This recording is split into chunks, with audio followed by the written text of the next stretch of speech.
Olá, eu sou o professor Ricardo Almeida, né, e essa é a primeira aula da disciplina Dispersão Atmosférica e Qualidade do Ar. Né. Então, a primeira coisa aqui, vou fazer uma rápida apresentação da disciplina. Né. Então, a motivação, a ideia é assim, o enfoque que nós vamos ter então, nas informações eu incluo lá: enfocar os fundamentos da física da camada limite atmosférica, estudando os processos que controlam a dispersão de poluentes na atmosfera e sua modelagem matemática. Então, assim, entre as atividades dos engenheiros ambientais, né, uma delas, o que se espera é que vocês estejam capacitados a fazer estudos, né, para fazer análise de qualidade do ar, por exemplo, para fazer estudos de impacto e licenciamento. Então, se vai ter, por exemplo, vai ser criado ou existe um empreendimento que emita poluentes na atmosfera, existe, logicamente, necessidade de monitorar, mas também, antes, por exemplo, que se faça o empreendimento, se implemente, verificar se as condições de projeto, ou a quantidade de emissões que você vai ter, ela estará dentro das normas, né, ambientais, considerado como adequado. Né. Então, um dos recursos que a gente tem para antecipar isso é a modelagem matemática. Né. Então, nós usamos equações, e essas equações, na realidade, elas tentam ou buscam representar os processos físicos que estão ocorrendo da dispersão do poluente na atmosfera. Né. Então, você, como profissional de engenharia ambiental, não se espera que você vá desenvolver um modelo. Né. Você pode até, se for trabalhar na área de pesquisa, você pode até trabalhar nisso. Mas a ideia é que você deverá buscar um dos modelos que existe aí, há vários deles. Um dos mais conhecidos e aplicados é o AERMOD, né, que ele é adotado lá pela EPA, né, a Agência Ambiental Americana. E muita gente aqui no Brasil utiliza esse modelo. Então, é relativamente fácil você ler o manual, ir lá e botar o modelo para rodar, né, e ter um resultado. A diferença é que você, como engenheiro ambiental, você tem que saber ou ter ideia, o fundamento de como o modelo funciona, né, para você poder ter segurança na interpretação dos resultados, na hora de você configurar o modelo para fazer ele funcionar e na hora de interpretar os resultados. E isso, para isso, é necessário que você tenha esse conhecimento, que é o que se pretende aqui, passar os fundamentos, pelo menos, no tempo que a gente tem disponível. A gente não pode ir profundamente, por exemplo, falar de modelagem, mas passar o que é mais importante, é que vocês compreendam como é a física do processo de dispersão da atmosfera. E nós vamos ver um modelo, na realidade, composto de várias etapas de processamento. Nós vamos ver as expressões matemáticas de um modelo e no que se baseiam essas equações. Na literatura, vocês vão encontrar uma enorme variedade de modelos diferentes de dispersão atmosférica. Mas, usando um como referência, permite que vocês entendam o que está acontecendo dentro daquele programa de computador, que no final é isso que é um modelo, né, de dispersão. Então, vocês possam, como profissionais, ter segurança de entender o que vocês estão fazendo e interpretar corretamente os resultados. Né. Então, a nossa disciplina, né, esse é o enfoque. Tá? O conteúdo, nós vamos ter aqui 10 unidades, e vocês vão ver que uma grande parte delas de revisão de alguns conceitos que nós vimos na disciplina de Fundamentos das Ciências Atmosféricas, mas com um enfoque um pouco diferente. Né?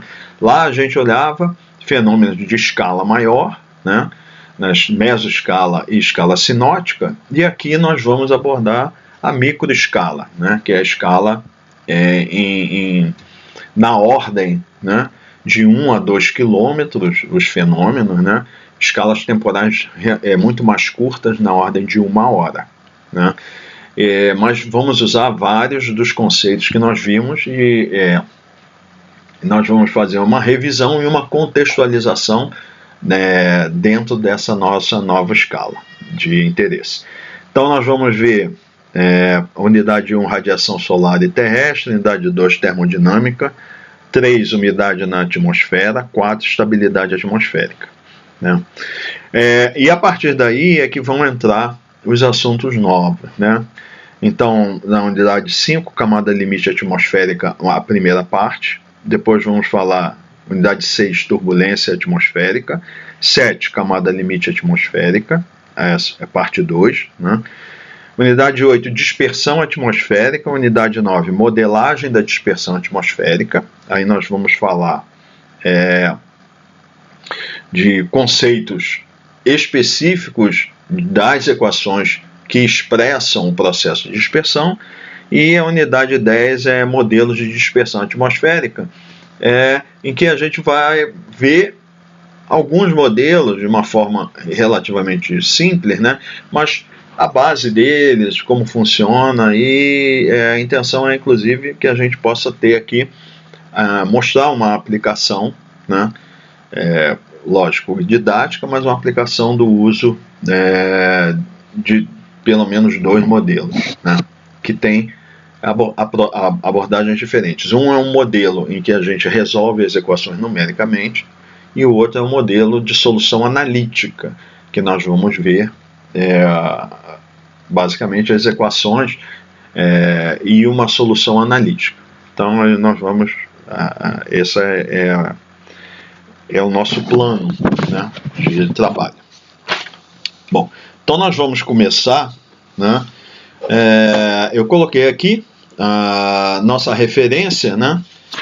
Vai ser esse livro do Stuhl, né? Que é a meteorologia prática, né? Nas informações sobre a disciplina tem o link aí para vocês fazerem o download. Esse livro está disponível lá gratuitamente, né?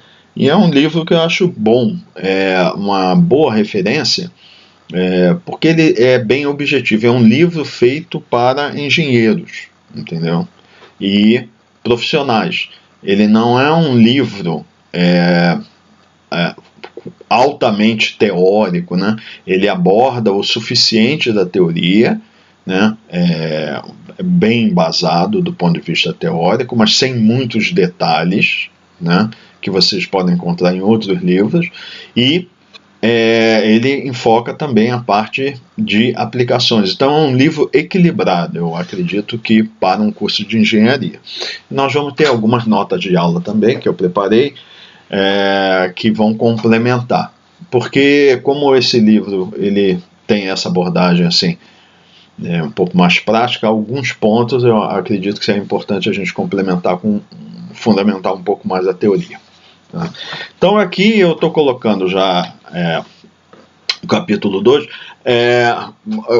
fazer então logo uma observação, que o livro tem muito conteúdo. Nós não vamos ver todo o conteúdo do livro, mas as partes mais importantes para essa disciplina, porque esse livro ele não é um livro para a disciplina de dispersão. Ele pode ser utilizado, mas é um livro muito abrangente, pega muito da parte de sinótica, ele fala de clima, ele fala de mudança climática, ele fala da fundamentação física. É um livro bastante completo para ser usado como referência.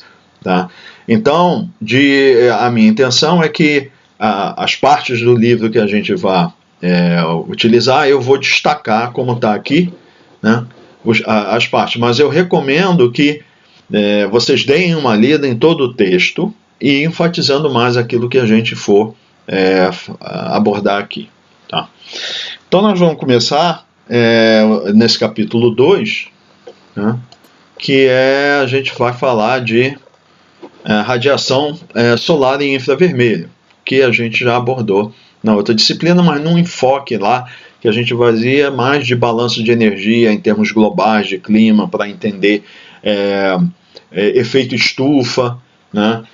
Algumas propriedades que tem de interação entre a radiação e a atmosfera, né?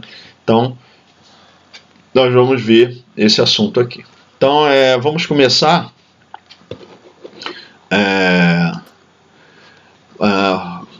Ele começa falando aqui. A energia solar é que ela movimenta a atmosfera, né? Então, ele diz, essa energia é que aquece o ar e ela é que vai forçar o movimento do ar. Que a gente pode dizer assim, esse movimento do ar a gente entende ele como vento, né?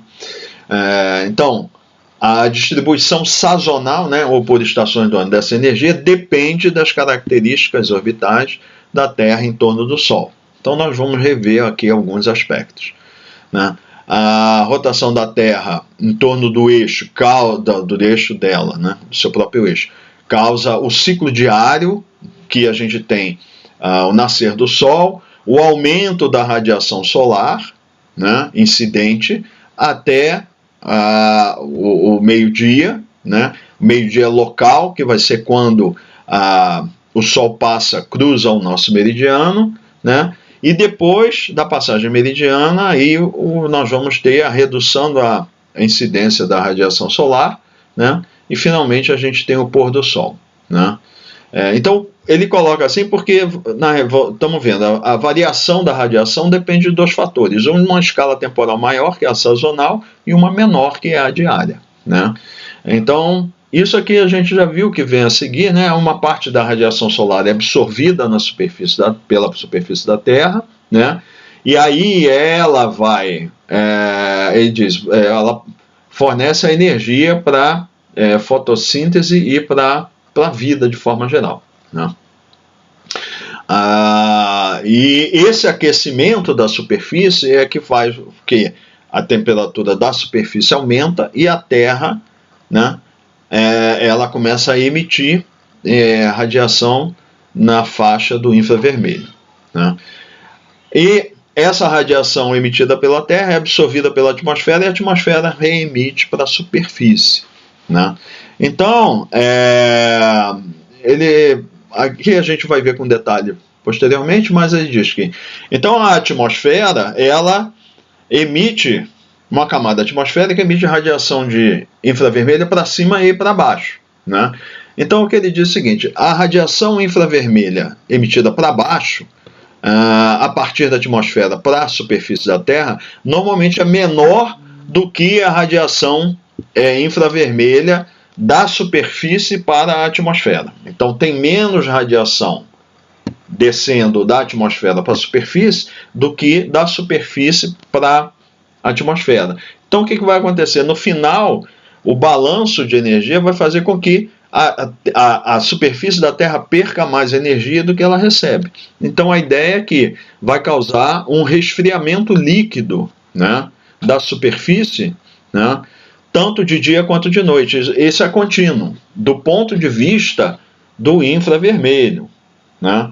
Então, o balanço, quando a gente considera a parte da radiação solar e a radiação terrestre, né, isso daí é que vai fazer que durante o período do dia a gente tem um aquecimento da atmosfera e da superfície, mas considerando, por exemplo, o período da noite, que a gente só tem o infravermelho, a Terra, de forma geral, ela vai estar sempre perdendo mais energia do que ganhando a superfície e tender a sempre resfriar, né?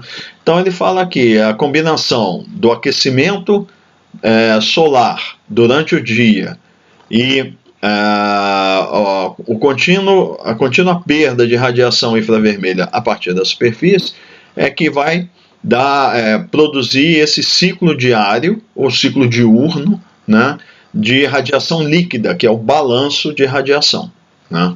É o resultado do balanço de radiação. Então agora a gente vai falar um pouco de fatores orbitais, né? Então, órbitas planetárias, né? Então ele começa citando, né, que Kepler lá descobriu que os planetas no sistema solar eles têm órbitas elípticas em torno do Sol, né? Então, para a maioria dos planetas no sistema solar, a excentricidade, que é a diferença, o desvio em relação a uma geometria circular. Ou seja, a órbita é elíptica, né, do planeta. Só que a excentricidade é o quanto essa elipse é diferente ou se afasta de um círculo, né? Então, a maioria dos planetas é relativamente pequena essa excentricidade, ou seja, é praticamente circular a órbita dos planetas em torno do Sol, né? Então, posteriormente ele vem aqui. Vamos falar agora da órbita da Terra, né? Então, a Terra e a Lua, elas têm uma rotação, né, de um período chamado sideral de 27,32 dias em torno do seu centro de gravidade, que é chamado o baricentro Terra-Lua. Então é assim, a gente tem a Terra aqui e tem a Lua, né? Então a Lua está girando em torno da Terra, né? Só que na realidade ela não gira em relação ao centro da Terra, ela gira em relação a esse ponto chamado baricentro. Então esse sistema Terra-Lua, ele gira em relação a esse baricentro, não é o centro da Terra e a Lua girando em volta. Os dois planetas, desculpe, o planeta Terra e o satélite, que é a Lua, né, os dois giram em torno do baricentro, né?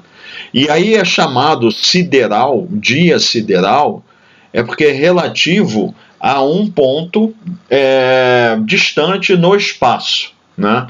Porque quando a gente mede o dia terrestre, a gente está considerando a própria Terra como referência. O sideral é quando a gente está considerando um ponto na estrela, um ponto no espaço afastado, que seria a nossa referência, né? Aí ele fala aqui, relativo à Terra, que está em movimento, o tempo entre duas luas novas é 29,5 dias, né? Então esse sistema todo gira em torno do baricentro nesse período aqui de 27,32 dias. Mas se eu considerar a referência à Terra, né, aí a gente teria a Lua girando em torno da Terra com 29,5 dias, se eu contar como referência a Terra, não o ponto sideral, tá? Então, ser cerca de 1,23% apenas da massa da Terra, né? O baricentro, então, ele é muito mais próximo do centro da Terra que do centro da Lua, tá? Que seria o centro de gravidade, né, do sistema, né? Esse baricentro, então, ele está a 4.671 quilômetros a partir do centro da Terra. Então, ele está abaixo da superfície da Terra. Por quê? Porque o raio da Terra é 6.371 quilômetros aproximadamente. Então, considerando a Terra aqui, né?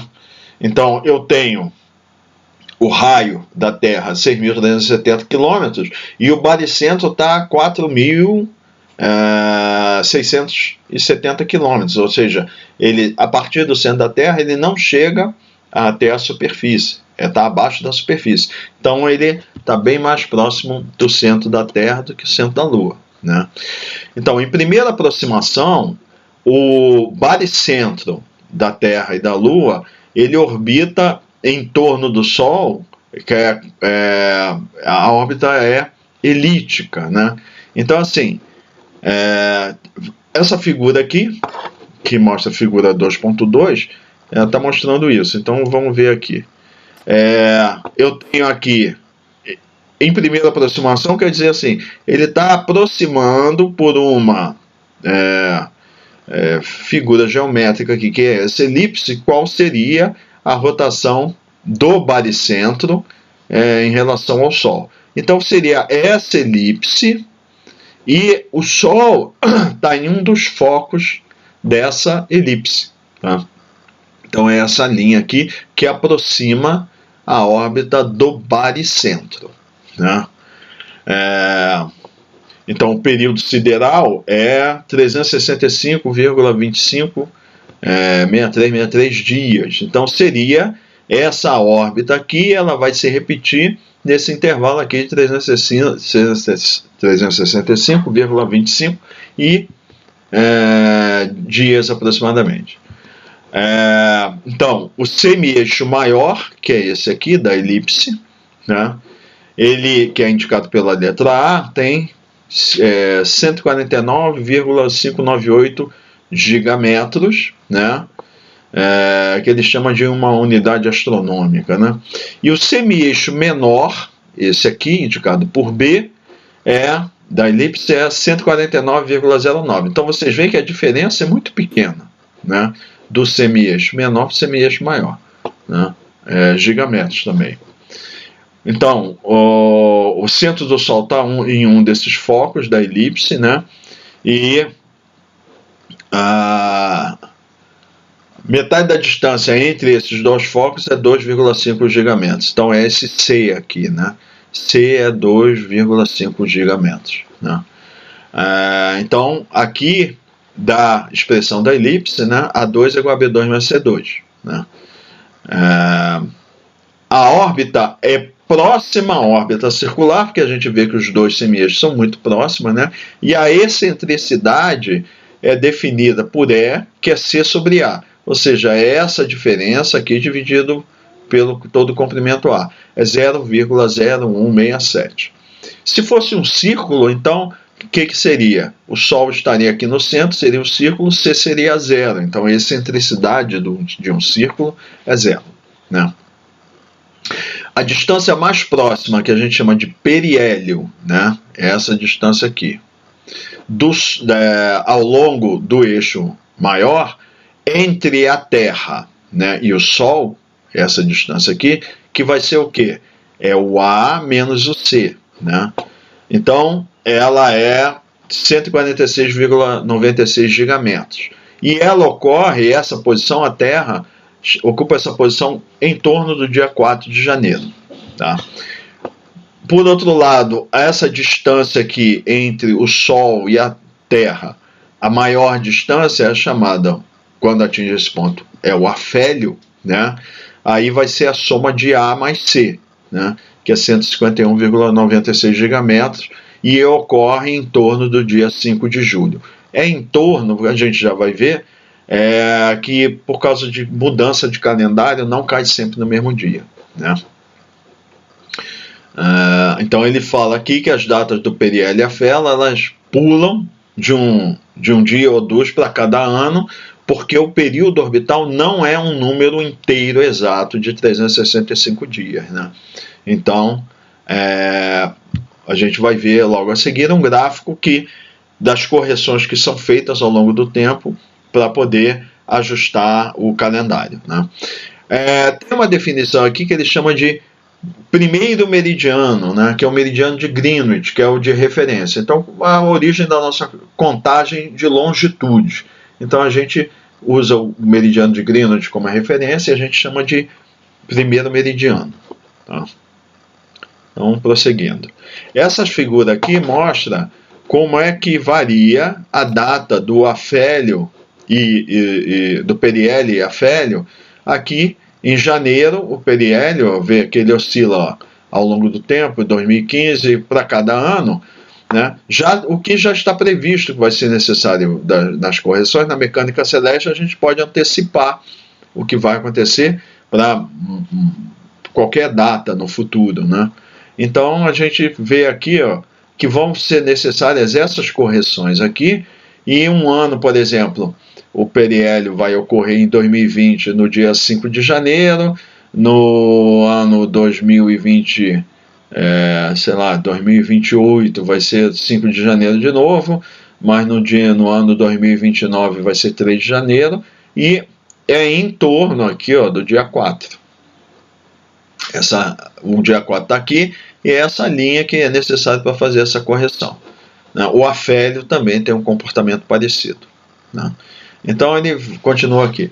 Em razão da Terra estar girando em torno do baricentro da Terra-Lua, né? E esse baricentro ele está girando em torno do Sol, a localização do centro da Terra traça um caminho que ele é ondulatório, né? Então é isso aqui.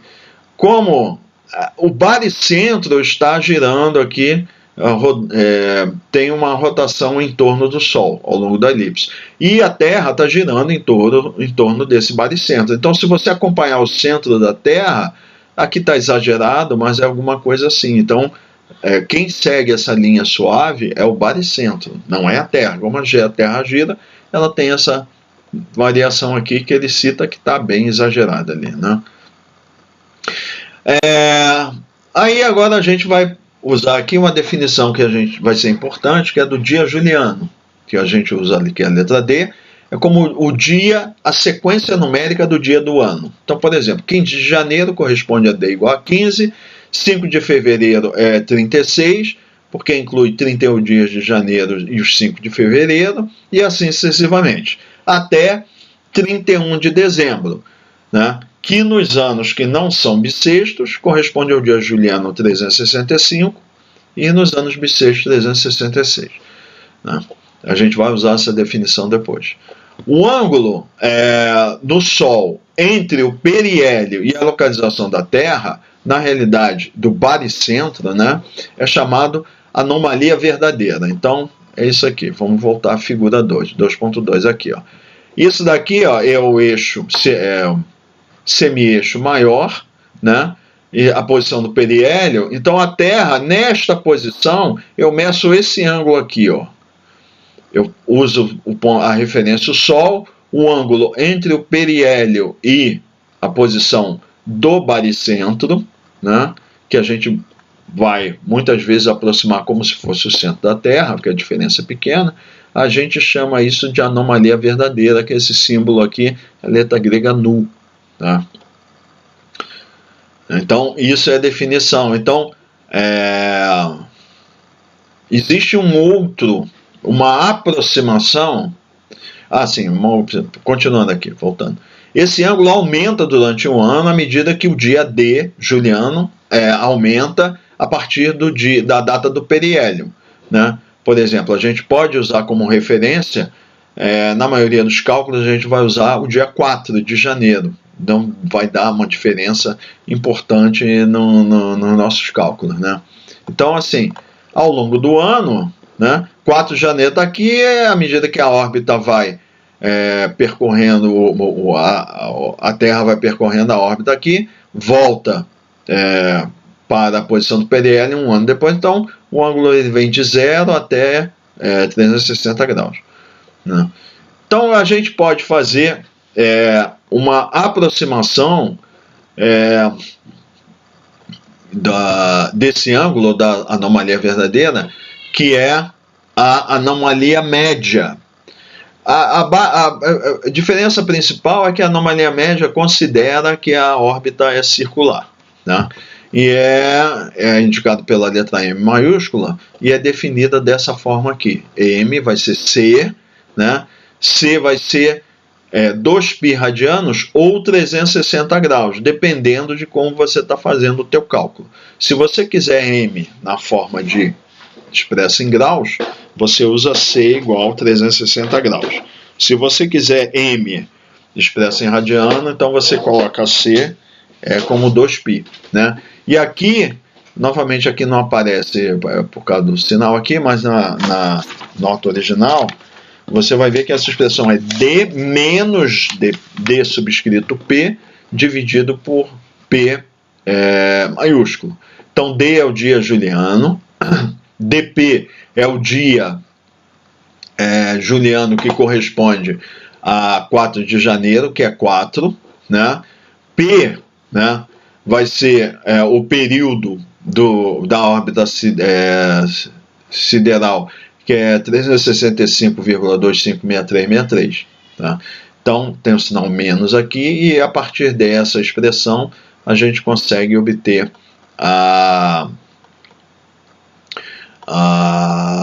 essa anomalia média. Né? Lógico que para os dias 1, 2 e 3 de janeiro, isso daqui vai dar um valor negativo, aí você tem que fazer a correção para transformar isso, somar, por exemplo, com 2π, tá? Ou 360 graus. Então vamos lá. Devido à órbita ser quase circular, então ele diz aqui que a anomalia verdadeira é uma boa, é bem aproximada pela anomalia média, né?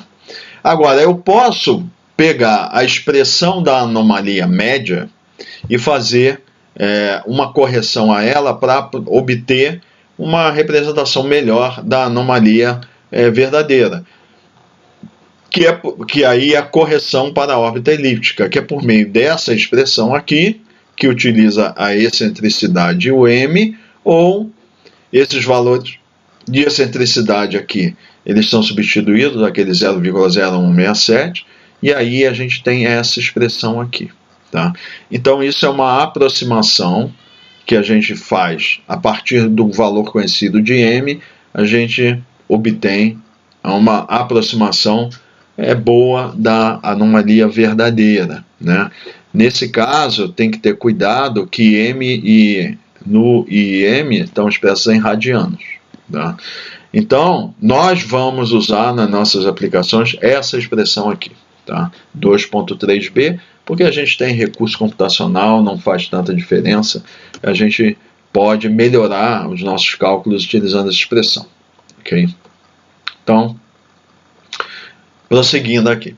A distância r entre o Sol e a Terra, na realidade, entre o Sol e o baricentro do sistema Terra-Lua, né, é uma função do tempo que é dada por essa expressão aqui, 2.4.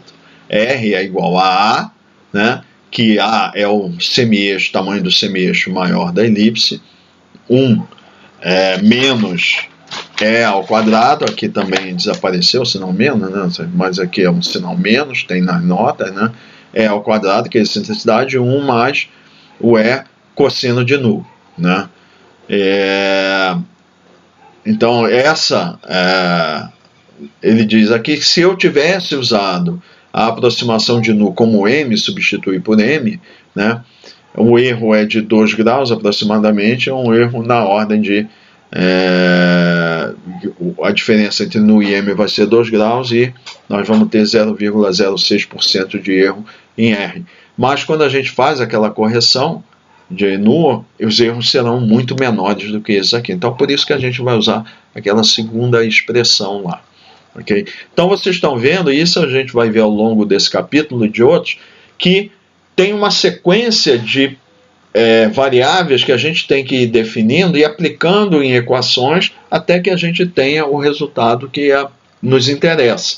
Isso aqui, essas expressões vão servir para que a gente, lá na frente, a gente vai ver que elas vão ser utilizadas para a gente estimar o quanto de energia solar está chegando na superfície da Terra, que é um parâmetro extremamente importante para que a gente possa fazer o balanço de energia na superfície. Esse balanço de energia é que vai dizer o quanto a superfície da Terra vai aquecer, quanto dessa energia vai ser utilizada para aquecer a atmosfera, e aí esse aquecimento é que eventualmente vai controlar a estabilidade da atmosfera. Então, é uma sequência que a gente vai seguir para poder chegar a esse balanço de energia, né? Então agora ele vai falar dos efeitos sazonais, né? Então, assim, a inclinação do eixo da Terra relativa à linha perpendicular da eclíptica, né? O que é a eclíptica, então? É o plano orbital da Terra em torno do Sol. Então o que acontece é o seguinte, né? Nós temos aqui o Sol, né? E se a gente pudesse definir, sei lá, um equador do Sol, ele passaria aqui. A Terra, a órbita dela não é nesse plano que seria do equador do Sol, mas é inclinada, né? E a Terra gira ao longo desse plano. Esse plano aqui chama-se plano da eclíptica, tá? Então a Terra gira em torno do Sol nesse plano da eclíptica. A gente sabe que é o baricentro, mas a partir de agora eu vou chamar Terra, que fica mais fácil para a gente falar. Então, esse plano a gente chama plano da eclíptica, ele é inclinado.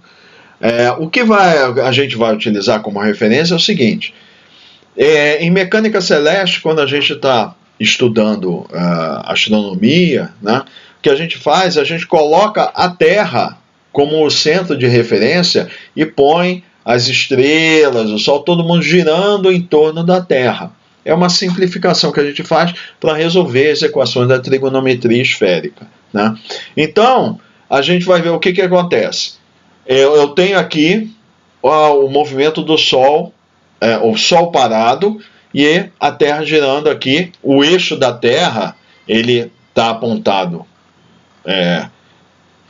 nessa, vamos chamar isso aqui, perpendicular do que seria esse equador do Sol, e a Terra vai girando, né, esse movimento aqui, com o eixo mantido aqui paralelo ao eixo que seria dos polos do Sol. Ele faz isso, né, em torno da eclíptica. Então essa figura aqui, 2.5, está mostrando, né, o Sol aqui, o plano da eclíptica, é a Terra inclinada. O que eu estou fazendo nessa representação aqui ao invés de eu colocar a Terra aqui com o eixo inclinado, eu estou fazendo isso, colocando o eixo da Terra na vertical e a órbita inclinada.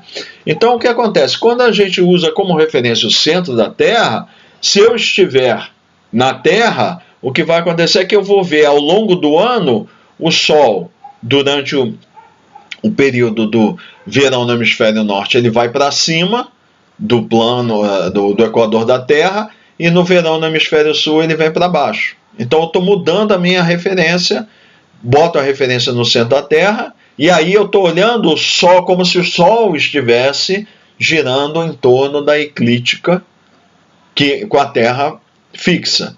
Então a gente vai considerar, né, nos cálculos que a gente vai fazer, nós vamos colocar a Terra no centro e vamos ver, olhar para o Sol como se o Sol estivesse girando em torno da Terra. Tá? Isso é um recurso que a gente usa para resolver as equações da trigonometria esférica. Tá? Então, seguindo.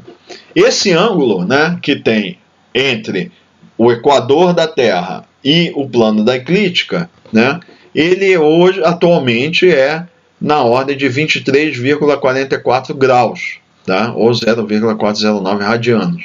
Ele é representado por esse φ maiúsculo subscrito R aqui. Tá?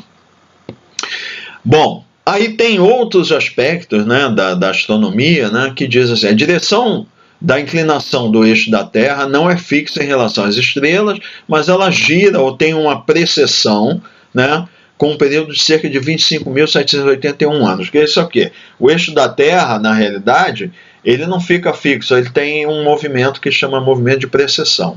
Tá? Só que o período é tão longo que para nossas aplicações isso não vai ser significativo. Então nós vamos definir aqui o ângulo de declinação solar, ΔS, é definido como o ângulo entre o plano da eclíptica e o plano do equador terrestre. Tá? Então está na figura 2.4 aqui. Então olha só, se eu olhar, aqui está o equador da Terra, esse é o plano da eclíptica, né, que está aparecendo aqui, é o plano, esse ângulo aqui, tá? Então o que vai acontecer? Eu posicionado aqui no equador, quando o Sol, né, por exemplo, ele estiver em relação à posição da Terra, né, o Sol ele estiver aqui, no extremo, por exemplo, lá no afélio ou no periélio, ele vai estar na maior ângulo em relação ao equador da Terra. É o máximo, que é esses 23 graus, 27 minutos e 30 segundos. Né? Ao longo do tempo, então, por exemplo, essa aqui seria o solstício de verão do hemisfério norte, quando o Sol está ao máximo. Lembrando, eu estou agora, coloquei a Terra como referência, eu estou considerando como se o Sol estivesse girando em torno da Terra.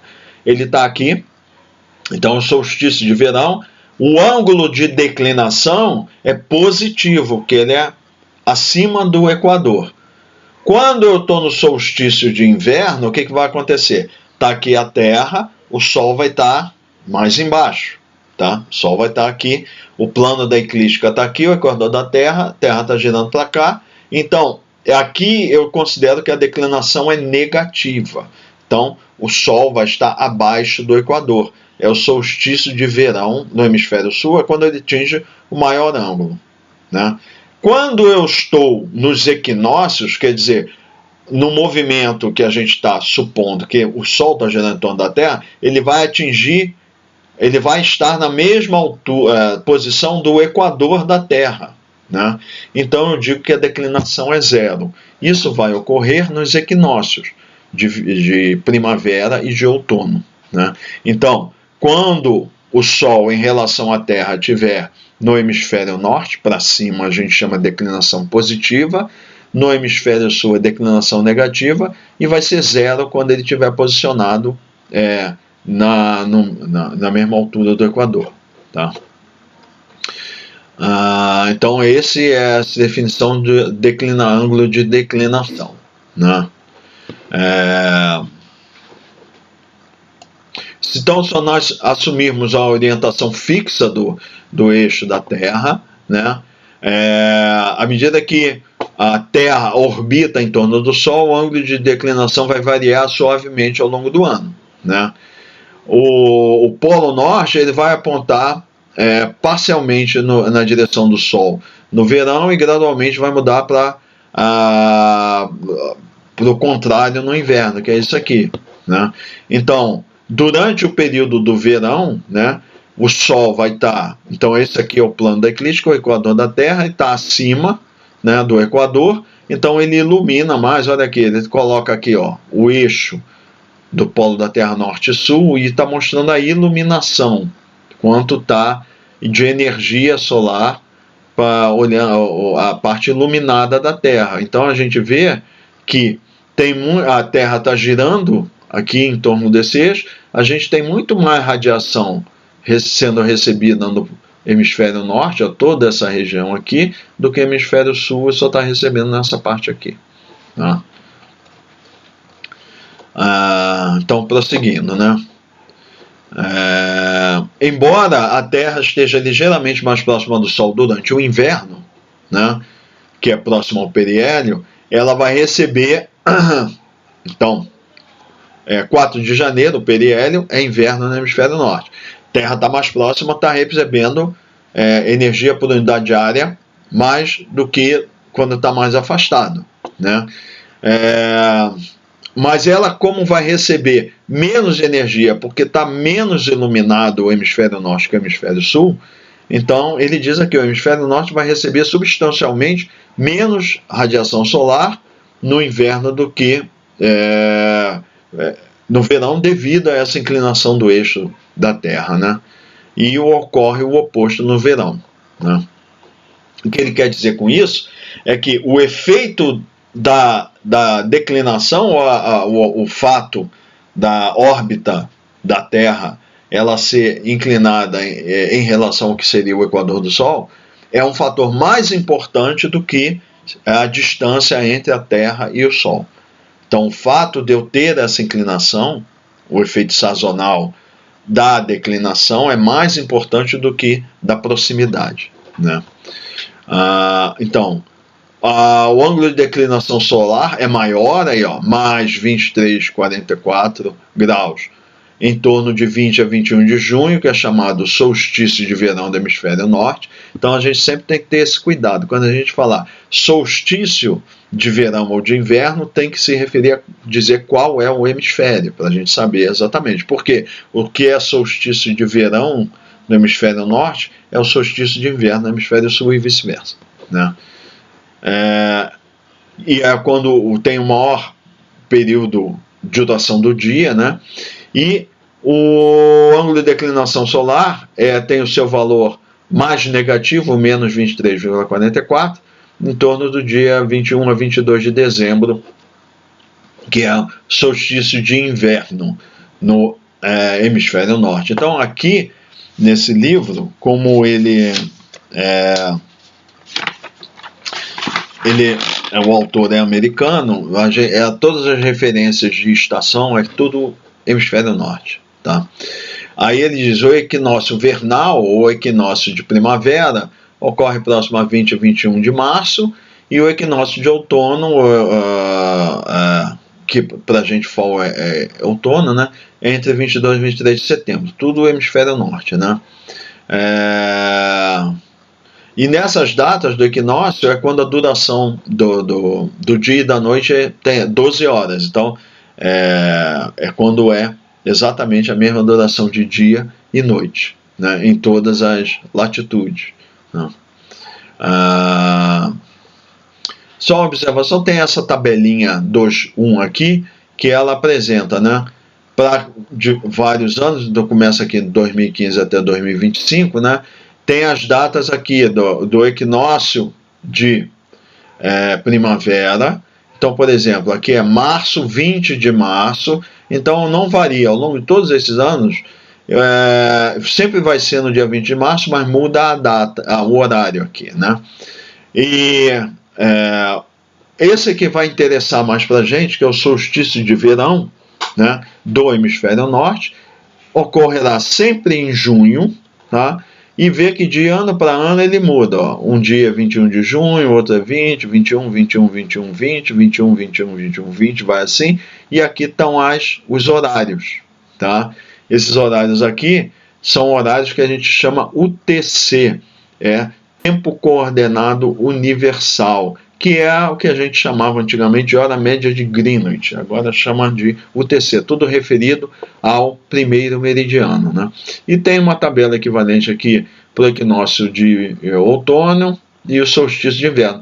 Essa aqui é que a gente vai utilizar, esses valores aqui, a gente vai precisar desse dia aqui, ó, do solstício de verão, para alguns cálculos que a gente vai ver posteriormente, tá? Então vamos seguindo. Existe uma definição dos astrônomos do que eles chamam de ano tropical, que é igual a 365,242190 dias, que é o tempo entre o equinócio vernal e o próximo equinócio vernal. Bom, vernal é o seguinte: nós temos aqui o plano que seria do equador da Terra, tá? E nós temos aqui o plano da eclíptica. O ponto onde eles se encontram quando a órbita da Terra ela é descendente, né? Está descendo no plano da eclíptica, a gente chama de ponto vernal. E esse ponto vernal ele gira, tá?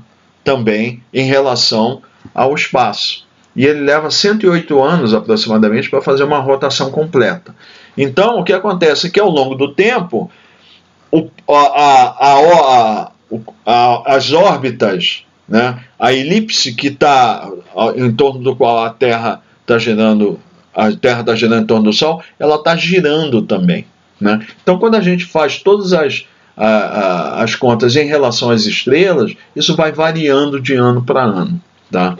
Então, agora, se eu uso só a referência do plano do equador, plano da eclíptica, então leva 365,2421 dias, né, entre duas passagens pela posição do ponto vernal, que é o equinócio vernal, né?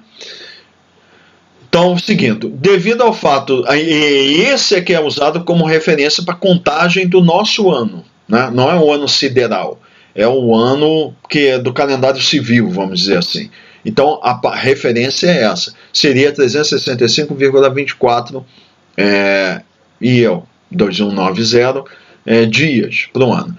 Como não é inteiro, o que aconteceria, né? O calendário gregoriano, né, que é o que a gente utiliza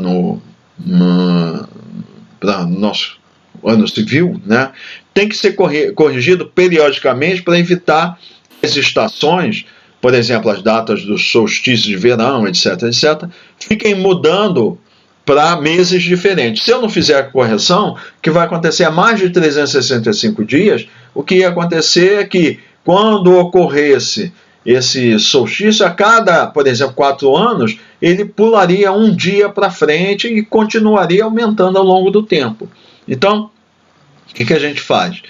A cada 4 anos, a gente faz uma correção e cria o dia que vai corresponder ao 29 de fevereiro, que é do ano bissexto. Então, é o dia bissexto. Então, a cada 4 anos, então vocês veem, ó, é 365.24, 21, não sei o quê. Eu multiplico esse negócio aqui por 4, vai dar aproximadamente 1, então vai ter 365, 365, e essas diferenças aqui são todas acumuladas em um ano só, e a gente soma mais um dia, que é o 366 dias, e a gente põe ele em fevereiro, né? Então, os anos bissextos, eles são aqueles anos que são divisíveis por 4, exceto os anos divisíveis por 100, né? Por quê? Porque isso aqui não é ponto 25, é ponto 24219. Então, se eu fizesse isso também, ia aumentando demais. Então, o que eu faço? Os astrônomos, eles fizeram as contas e viram um arranjo. Qual é a melhor forma de eu fazer isso? Então, vou fazer o seguinte: a cada 4 anos eu somo um ano, exceto nos anos divisíveis por 100. Aí eu não considero que é ano bissexto. No entanto, os anos divisíveis por 400 serão anos bissextos. Então, a gente faz essa continha para ajustar a essa parte fracionária aqui, tá? Então, é essa que a correção é feita para que a gente tenha sempre essas efemérides que a gente chama, essas datas de referência, de mudança de estação, etc., fiquem sempre em torno dessa data, 21, 22, etc., etc. Tá? Para não ficar pulando de mês em mês. Tá? Então, devido a esses fatores, é que as datas de solstícios, equinócios, periélio, afélio, etc., pulam de ano para ano no calendário gregoriano. Então, elas vão variando por causa disso, né? E aí faz com que elas permaneçam sempre em torno desse mês que é o mês de referência, né? Bom, aqui vem uma expressão. Para que nós possamos calcular o ângulo de declinação solar, é essa expressão aqui, é 2,5. Então, o ângulo de declinação solar, né, é aproximadamente, aqui ela está fazendo uma aproximação que é de uma órbita circular, tá? Então vai ser o φr, que é aquele valor, 23,44 graus, cosseno, aí é C, aí vai ser ou 2π ou 360 graus, D menos, aqui o sinal é menos, na nota aparece o sinal direitinho, dr dividido por dy, tá? dy é o número de dias daquele ano que eu estou fazendo o cálculo. Então, se não for um ano bissexto, eu uso 365 ou 366 no ano bissexto. E o dr, tá aqui, ó. dr é o dia juliano que corresponde ao solstício de verão. De onde eu tiro essa informação? Dessa tabela 2.1. Então, tá aqui, ó. Solstício de verão tem o dia 21 de junho, 20 de junho, 21 de junho, etc, etc. Aí, por exemplo, se eu estiver calculando para o ano 2020, então eu vou utilizar o valor 20 de junho para dr, que eu tenho que descobrir lá qual é o dia juliano correspondente, né? E aí eu tenho que ver...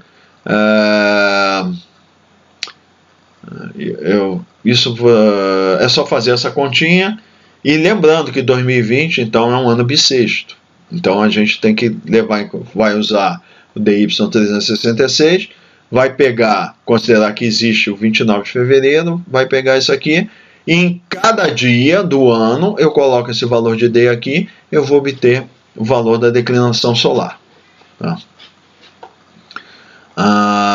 Então, por definição, o ângulo de inclinação da órbita da eclíptica, né, ele é igual à latitude do Trópico de Câncer, no hemisfério norte, né, e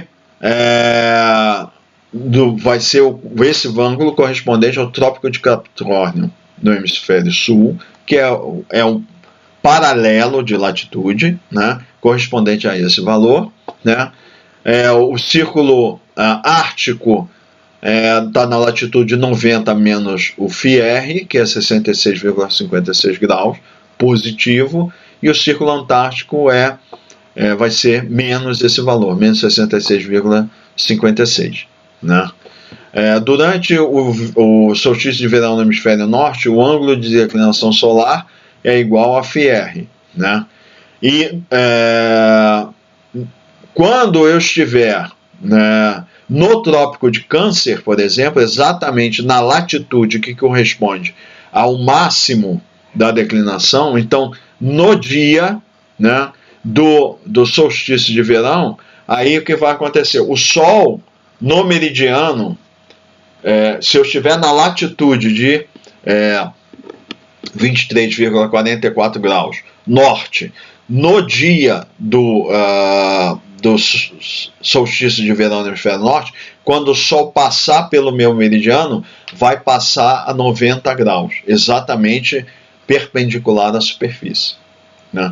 Por quê? Porque eu estou exatamente, então vejam aqui, ó, eu estou nessa posição aqui, essa é a superfície, eu estou aqui, e o Sol, né, vai estar exatamente, né, nessa linha aqui, que é normal à superfície. Ele vai cruzar o meu meridiano exatamente a 90 graus. Essa posição que a gente chama 90 graus da superfície, a gente chama a posição do zênite. O zênite é esse ponto, né, virtualmente ele existe, né, que está 90 graus acima da nossa superfície, da superfície, né, exatamente na vertical, né. Ao contrário, para baixo a gente chama de nadir. 90 graus para cima é o zênite, né. Ok?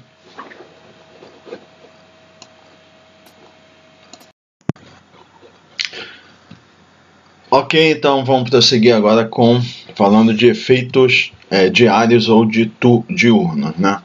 Então, à medida que a Terra ela gira em torno do seu eixo, o ângulo de elevação local psi do Sol sobre o horizonte local, ele aumenta e diminui. Então, a ideia aqui é o seguinte: eu tenho um plano que é o meu horizonte. Então, eu estou aqui na superfície da Terra, eu pego um plano tangente à superfície da Terra, né? E esse é o que eu chamo do meu horizonte. E eu estou aqui em pé, então perpendicular a essa superfície. O ângulo que o Sol faz em relação a esse plano, que é o meu horizonte, eu chamo de ângulo de elevação local. Então, é o ângulo que eu meço da superfície até o Sol, né? Esse ângulo eu chamo de ângulo de elevação local, né? Esse ângulo depende da latitude φ, né, e da longitude lambda E, subscrito E, né, da minha posição, da minha localização. E essa expressão que está aqui, ela que permite que nós façamos o cálculo desse ângulo de elevação local. Aqui é um sinal menos também, que não está aparecendo aqui, mas ele está na expressão. Então é o seno de psi, que é o ângulo de elevação local, né? É o seno de φ, que multiplica seno de ΔS, que é a declinação solar, cosseno de φ, latitude, cosseno de ΔS, cosseno dessa expressão aqui, né? Então, o C é novamente 2π radianos ou 360 graus, T é a hora, só que referida a meridiano de Greenwich. Então, o que é isso? Eu tenho que pegar a minha hora no relógio, que é a chamada hora legal, e eu tenho que corrigir do meu fuso horário para obter a hora referida a Greenwich. No Brasil, a gente vai usar, em geral, nesses cálculos, a gente desconsidera efeitos de horário de verão, essas coisas, né? Então a gente sempre considera o nosso fuso no Brasil, do sul do Brasil, né? Melhor dizendo, que tem outras partes do Brasil que usam outros fusos, né? Lá para o Acre, né? Na região norte usa outros fusos.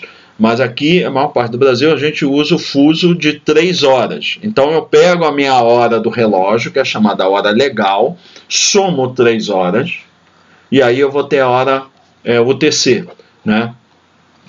E aqui o TD é o comprimento do dia, que a gente vai utilizar 24 horas, né? Se eu estou representando essa hora T ou TC em horas, que eu posso representar em ângulo também, mas é melhor, mais conveniente em horas, então eu ponho TD 24 horas também. E lambda é a minha longitude, porque aí eu vou fazer a hora legal, hora do relógio, ela é a mesma, por exemplo, para cá, para Curitiba, onde nós estamos, e para Brasília.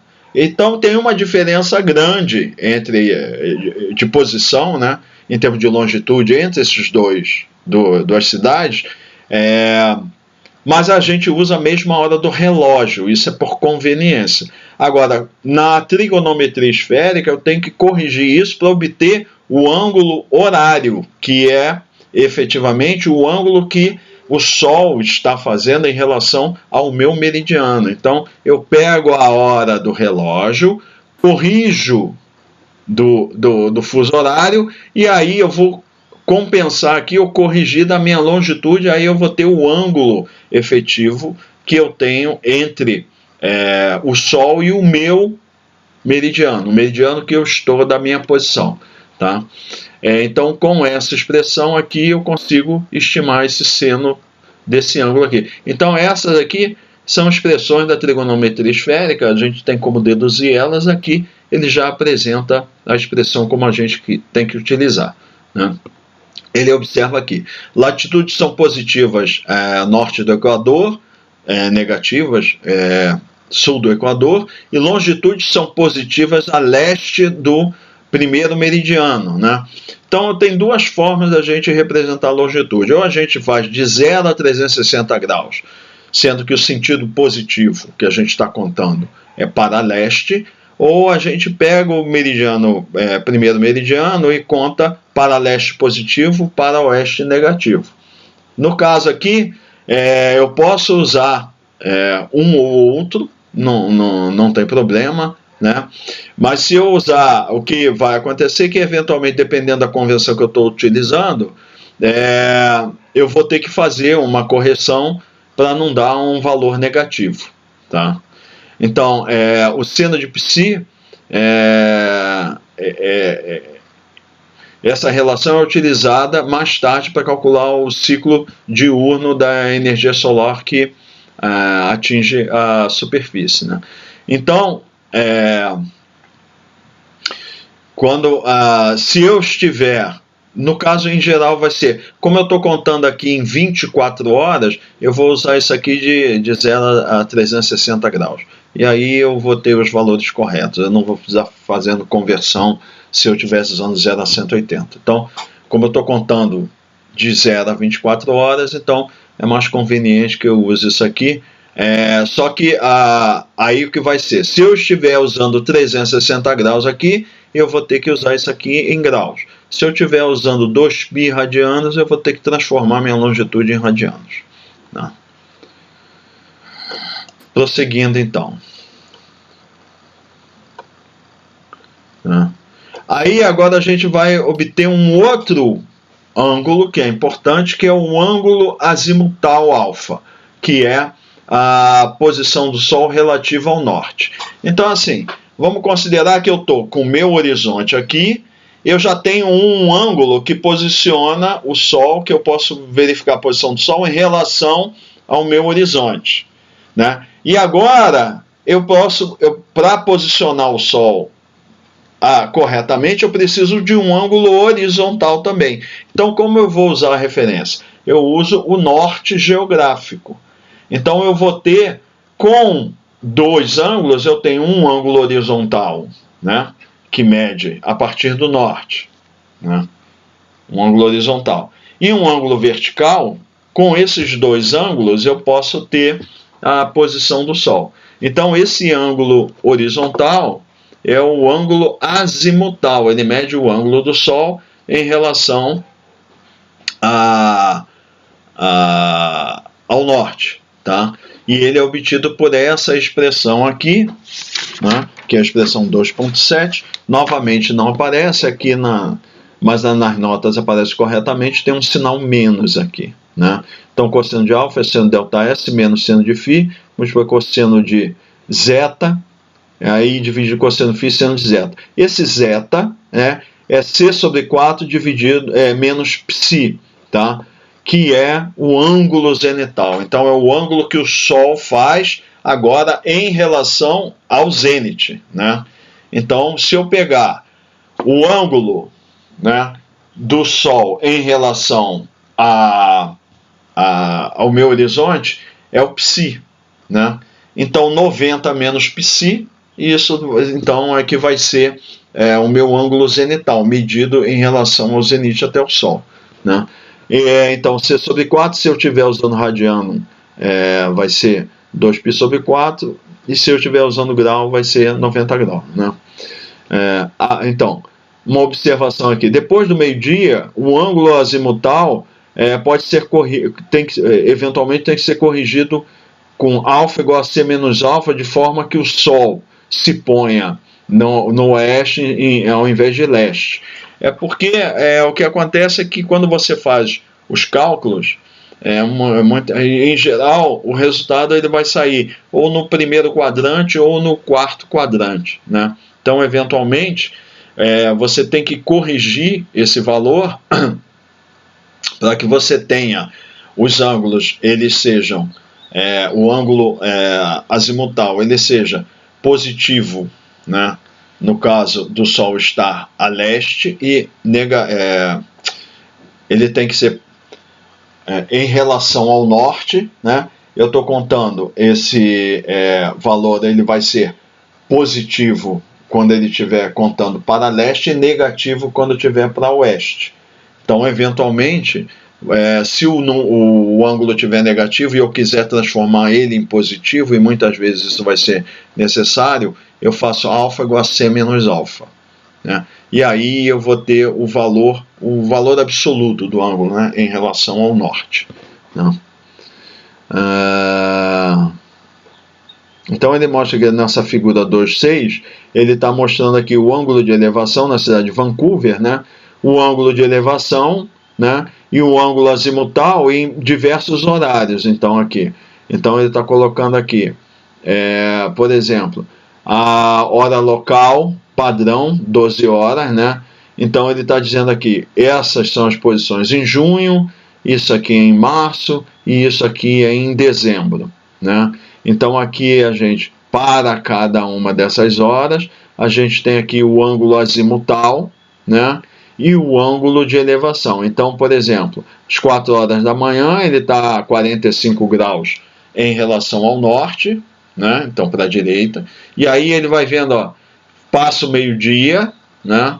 Então o ângulo azimutal é 180 graus. Isso é por quê? Porque o Sol está passando ao sul do observador. Então o ângulo azimutal é 180 graus. E depois ele vai, né, até 315 graus. Então por quê? Porque o Sol está passando ao sul do observador e o ângulo é medido ao norte. Se eu tiver com o Sol ao meu norte, então ele vai nascer em ângulos, por exemplo, nasceria 45 graus e iria, na realidade, ele vai diminuindo, ele vai viria de 45 graus, diminuindo, passaria pelos 0 ou 360 e depois iria diminuindo, não passaria pelos 180, né? Em seguida, eu gostaria de fazer uma observação, eu deveria ter feito anteriormente. No livro vocês vão ver vários desses que eles chamam exemplo de aplicação, né? Então aqui tem exemplos que vocês podem utilizar, resolver. Eu recomendo que em cada página vocês vão encontrar isso aqui. Ele sempre coloca uma aplicação para utilizar o assunto que foi abordado está sendo abordado na sessão. Então eu recomendo que vocês vão resolvendo passo a passo, à medida vocês estudem o material, depois vocês peguem essas aplicações, esses exemplos, e resolvam, que ele tem a resposta e tem o passo a passo. Aí vocês veem como é que se resolve se aplica diversas expressões e como mostra a solução, isso facilita para vocês. Recomendo também, no final de cada capítulo tem exercícios. esse livro não tem, uma versão anterior ele dava a solução do exercício, agora não tem mais, tá? As soluções. Mas eu recomendo que vocês deem uma olhada. Vocês vão ver que os exercícios são todos muito simples. Ele, de forma geral, não põe exercícios muito complicados. E essas aplicações aqui, exemplo de aplicação, são bem interessantes, tá? Que vocês façam. O outro conceito agora que a gente vai utilizar, ele não é tão importante para as nossas aplicações, mas ele é um conceito importante que a gente tem, que é bom, dois conceitos aqui são importantes, nascer e pôr do sol, e o outro é mais conceitual, que é o crepúsculo, né? Então vamos lá. O nascer do sol, chamado geométrico, e o pôr do sol geométrico, respectivamente, eles ocorrem quando o centro do sol tem um ângulo de elevação zero. Então, o ângulo de elevação, a gente sempre mede o centro do sol, que a gente está vendo o ângulo em relação ao horizonte. Então, o que acontece? Quando o centro do sol cruza o meu horizonte, então, se no nascer o centro do sol cruzou o meu horizonte no movimento para cima, eu chamo isso de nascer do sol geométrico. Quando é o pôr do sol e o centro do sol cruza o meu horizonte, isso daqui é o pôr do sol geométrico, tá? Então, ângulo de elevação zero, né? Quando eu estou... existem outras definições para nascer e pôr do sol. Então, por exemplo, o nascer e pôr do sol aparente é quando a parte de cima, o topo do sol, cruza o horizonte, quando visto por um observador na superfície, né? Agora, como o sol tem um raio finito, né, com um ângulo de 0,267 graus quando visto da Terra, né, e também existe um efeito de refração, que é devido à variação de temperatura e umidade típica da atmosfera, os raios eletromagnéticos na frequência do visível, que é o que o olho é sensível, né, eles se curvam para baixo. Então o que acontece é que o Sol pode estar mais abaixo do horizonte, que se não tivesse o efeito de refração eu não veria, mas como o raio eletromagnético que carrega a informação da visual do Sol, ele se curva para baixo, eu consigo enxergar o Sol mesmo que ele esteja abaixo do meu horizonte, tá? Então, considerando esses dois efeitos, né, ele diz aqui, pode-se enxergar o Sol mesmo quando ele tenha 0,567 graus abaixo do horizonte, né? Então, somando esses dois efeitos, ele diz, o nascer e pôr do sol aparentes, eles ocorrem quando o centro do Sol tem um ângulo de elevação de menos 0,833 graus. Né? Então são esses dois efeitos.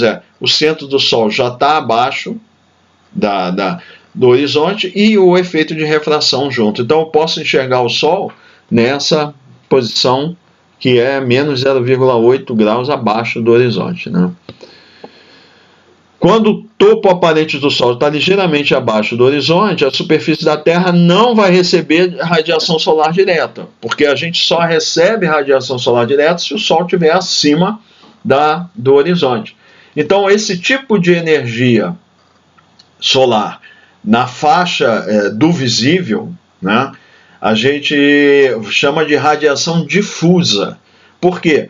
Porque a radiação solar que ela está vindo, eu não tenho diretamente incidindo sobre mim, como ocorre, por exemplo, quando o Sol está acima do horizonte, mas essa radiação ela sofre efeitos chamados de dispersão por interagir com as partículas atmosféricas, né? Estou falando do ar atmosférico, nuvens, aerossol, etc, etc. Isso, a radiação solar ela vai interagindo com essas partículas, moléculas de ar, etc, vapor d'água, tudo que tem lá, e ela muda a direção, e isso que dá para a gente a sensação do céu, por exemplo, quando tem nuvem, a gente parece esbranquiçado, né? Isso é a radiação que a gente chama de radiação difusa, tá?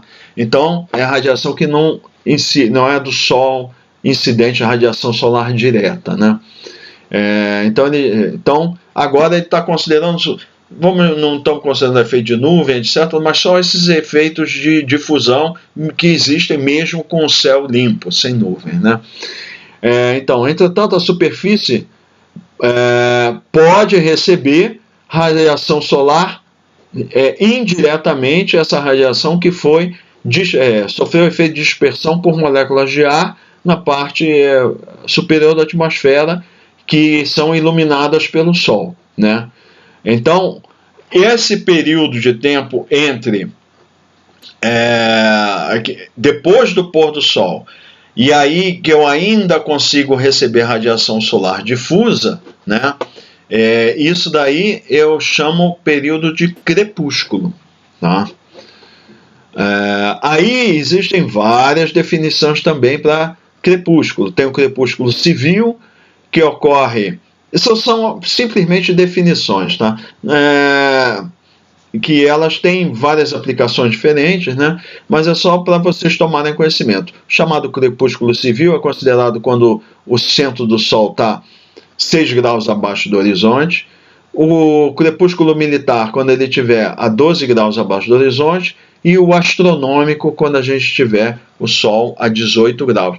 É porque nessa fase chamado crepúsculo astronômico, é que quando a gente está fazendo navegação astronômica pelo posicionamento das estrelas, então é que a gente precisa enxergar a estrela e tem que ver ainda o horizonte, né? Isso é quando, antes do GPS, era feita a navegação astronômica dessa forma. Então você tem que ter condição de enxergar a estrela e ainda enxergar o horizonte para poder medir o ângulo de elevação da estrela, né? Então são definições, é por isso que chama de crepúsculo astronômico, né? E a tabela 2.2 ela faz um resumo, né, do que seriam essas definições de nascer e pôr do Sol, geométrica aparente e o dos crepúsculos, né? Bom, então uma coisa que é importante é que se eu conhecer o ângulo de elevação, né, ou melhor dizendo, eu posso, a partir das equações da mecânica celeste, eu posso estimar qual é o horário em que vai ocorrer um desses fenômenos aqui que são de importância. Então, por exemplo, se eu quiser saber em que horário vai ocorrer o meu pôr do Sol, considerado o pôr do Sol geométrico, eu coloco aqui esse π igual a 0, tá? Aqui, novamente, por alguma razão, não está aparecendo, mas tem um sinal menos aqui e um sinal menos aqui. E eu venho nessa equação com a declinação do Sol, que eu já obtive com equações anteriores, a minha latitude, tá? Coloco 0 o valor aqui, porque eu quero saber se é o pôr do Sol. E aqui tem um sinal mais e um sinal menos. Então diz assim, quando eu for para nascer do Sol, eu uso o sinal mais, quando for pôr do Sol, eu uso o sinal menos, né? Coloco aqui a minha longitude, TD, que é 24 horas, que é a duração do tempo, né, que a gente já viu, e C, aqui, eu vou colocar 2π ou 360 graus. Né? Então, com essa equação, eu posso, colocando 0 aqui, eu posso obter o horário do nascer, se for positivo, do pôr, se for negativo. Se eu quiser saber o horário de algum desses crepúsculos aqui, é só substituir o valor menos 6, menos 12, menos 18 e correspondente se é o crepúsculo que a gente chama matutino ou vespertino, né? Por meio dessas equações aqui. Então, vai interessar, e nós vamos ver posteriormente, na hora que eu estiver fazendo a minha simulação de dispersão de poluentes, eu preciso saber a condição de estabilidade da atmosfera naquele instante ou aquele período que eu estou fazendo a minha simulação. Aí, para isso, eu preciso saber as condições de estabilidade da atmosfera, que vai depender da quantidade de energia que é térmica, que foi recebida para aquecer a parte de baixo da atmosfera, que vai alterar a estabilidade, vai alterar as condições de formação de turbulência, e isso vai depender do balanço de energia da superfície, que vai depender da quantidade de radiação que está sendo recebida. Porque nós temos que saber essas condições em qualquer instante, porque nós vamos ter modelos para estimar os coeficientes de dispersão que funcionam de dia e de noite. Então a gente tem que saber se eu estou em um determinado horário, eu estou de dia ou de noite, porque com o Sol acima ou abaixo, que dependendo da posição do Sol, eu vou ter vou ter alguma radiação solar direta ou não, e se tiver acima, eu tenho que saber o quanto.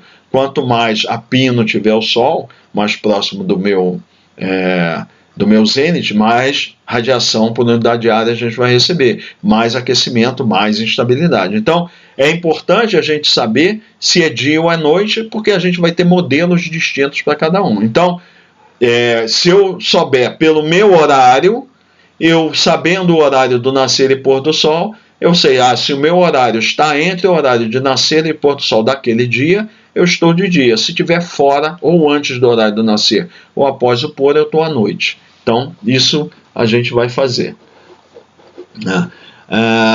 Aí o que acontece? Essa equação aqui, ela dá um valor que aproxima a uma órbita circular da Terra, né? E a gente sabe que ela é elíptica, né? A órbita da Terra em torno do Sol. Então a gente usa essa correção aqui, que é chamada, a gente faz uma equação para obter isso que a gente chama a equação do tempo. Então a gente vai obter esse parâmetro de correção aqui, ΔTA, por meio dessa expressão aqui, A seno de M. Esse M aqui é a anomalia média, mais B, que multiplica seno de M, que é a anomalia média também, mais C, sendo A 7,659 minutos, isso aqui é tempo, tá? Não é ângulo, é minuto-tempo. B, 9,863 minutos, tempo, e C, 3,588 radianos, tá? Então, isso aqui é minuto, isso aqui é minuto, isso aqui é radianos, isso aqui tem que estar em radianos, e aí a gente obtém isso aqui em tempo em minutos. Se nós tivermos, então o que a gente vai fazer? Vai pegar essa correção aqui e vai aplicar a esse valor que a gente estimou por essa expressão aqui, nessa forma, TUTC menos ΔTA, a gente vai ter TE/UTC. Então, tem que ter cuidado porque a gente vai obter isso aqui em hora e décimo de hora. Aí eu tenho que fazer o quê? Pegar esse ΔTA, transformar de minutos para horas e aplicar a essa expressão e obter essa hora corrigida. Então ele diz aqui, isso daqui vai corrigir o que é. Isso daqui, se a gente considerar como uma órbita que é circular, a gente tem o que a gente chama de, em relação a um relógio solar. Mas na realidade, o que a gente precisa é em relação ao relógio mecânico, né? Que o que está associado à hora legal, hora média de Greenwich, ou UTC, efetivamente. Então, essa correção é necessária para que a gente possa fazer, na realidade, o ajuste do que seria uma órbita circular da Terra em torno do Sol para a órbita elíptica que a gente tem. Ok? Bom, aí ele cita aqui, não esqueça de converter a resposta de hora UTC, que é essa resposta corrigida, para a sua hora local. Então, por quê? Porque muitas vezes a gente está usando como referência a nossa hora do relógio. Então, se a gente estiver fazendo referência à hora do relógio, né, aí a gente tem que fazer a correção. Então, no caso, quando eu quero levar a minha hora local para a hora de Greenwich, eu vou somar 3 horas. Se eu quiser trazer a hora de Greenwich para a minha hora local, o que eu vou fazer? Pego a hora de Greenwich, diminuo 3 horas e tenho a minha hora local. Tá? Que a gente vai chamar isso de hora legal, que é a correção do fuso. Ok? Bom, então isso encerra a aula número 1 da nossa disciplina.